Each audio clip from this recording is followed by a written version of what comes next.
Ever find yourself admiring those crazy detailed models of buildings? Like the ones architects use, you know? Yeah. It's wild, the work that goes into making those miniature worlds. And speaking of miniature worlds, that's what we're diving into today, a career as a recreation model maker. Fun.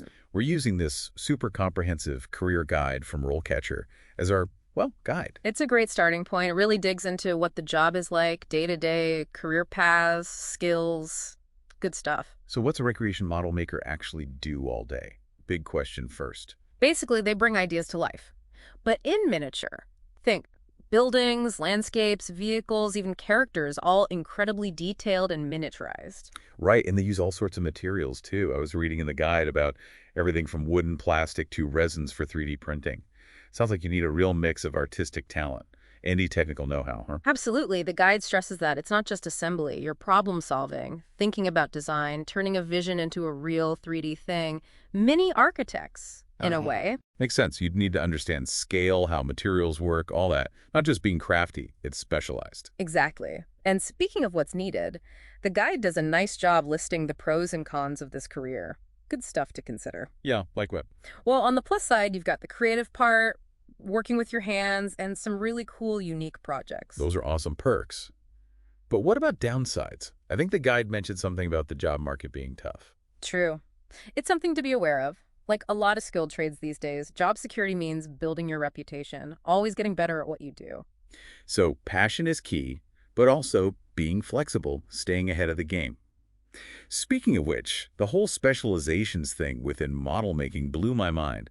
I was looking at the top 3 the guide listed, and honestly, I figured it'd be all tiny buildings at the top. What was it instead? Design, 74%. Then, get this, engineering and tech came in second at 65%. Wow, that's telling. It challenges the idea of model making being just a hands-on craft.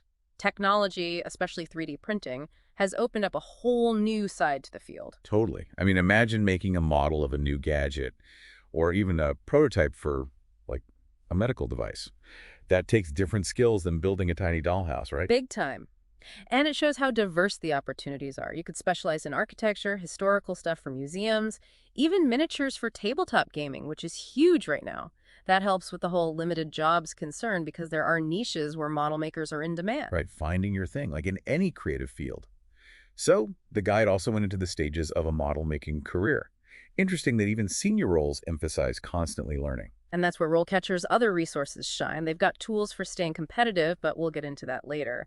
Important now is WHY is that constant learning so vital here. Is it all the tech stuff we were just talking about? Huge part of it, like 3D printing. It used to be for basic prototypes. Now, model makers use software like ZBrush to sculpt these crazy detailed designs digitally. Then it's printed super high res with different materials, photopolymer resins, all that. To be at the top of your game, you got to learn this new tech. Make it part of your process. It's not just knowing the old ways anymore. You've got to be techie on top of the new software and stuff. Exactly. And that's where a platform like RoleCatcher can be super helpful. They've got this AI thing for practicing interviews that I thought was pretty cool. Oh, yeah, the guide mentioned that. You practice answering those typical interview questions, and their AI tells you how you're doing. Like, if you're clear, if you're getting your skills across. Yeah. That's got to be useful these days. It's huge. Anything to give you an edge, right? And beyond the tech, there's something else in the guide. I think you'll find handy a list of alternative titles.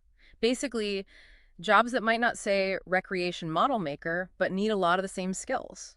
Opens up options. Smart. I remember that. It had things like, what was it, antique, furniture reproducer, furniture restorer, stuff like that. Didn't quite click with model making in my head at first, I'll admit. Might seem like a stretch, but think about the skills themselves. Both need an eye for detail, being good with your hands, knowing how materials behave. It's all connected. Now that you say it, yeah, I can see it. Same problem solving, same artistry, just maybe different sizes is all. Exactly. And checking out these other paths is good for a few reasons. One, it gives you a wider view of the job scene. Maybe there are more antique restoration jobs where you live, or the pay is better. Who knows? Even if you're dead set on model making, having those comparisons helps you see what you're worth. For sure. More you know, the better. Plus, you never know. Looking at those other titles might spark something you hadn't thought of. True. Could be a whole niche you didn't even know existed. And speaking of, the guide ended on this thought-provoking question about the whole future of model making. Nice way to wrap it all up. What was the question? I'm curious now. They asked if all this 3D printing means handcrafted models are going to go extinct. Like, is that it for the old ways? It's a debate, isn't it? Definitely. A lot of creative fields are dealing with that as tech gets crazier and crazier. On the one hand, you have 3D printing being so fast, so precise, Yeah. hard to beat that the old way.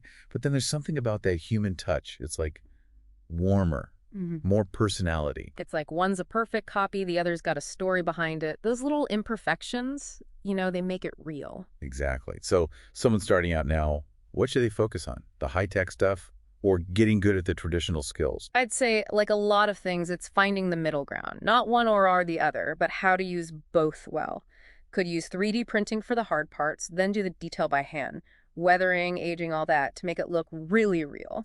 So tech isn't the enemy. It's like a new tool in the tool box. Exactly. That's what makes it exciting. So much change, so much possible. People who can do both, the old and the new, they'll be the ones doing well. It's like they say, future belongs to those who, what is it, believe in their dreams. Except here, it's believing in making these awesome miniature things. Right.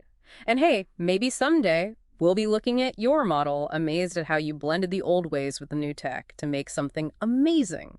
Love that. So to wrap this all up, if you're the type who loves detail, making little worlds come to life, recreation model making could be your thing, tons of creativity, skill, always something new. And don't forget, resources like that RoleCatcher guide, great place to begin. But dig deeper, check out those other jobs, and most important, never stop learning. Find your place in the world of tiny creations. Maybe you'll inspire the next generation to dream big, but build small. Happy building, everyone.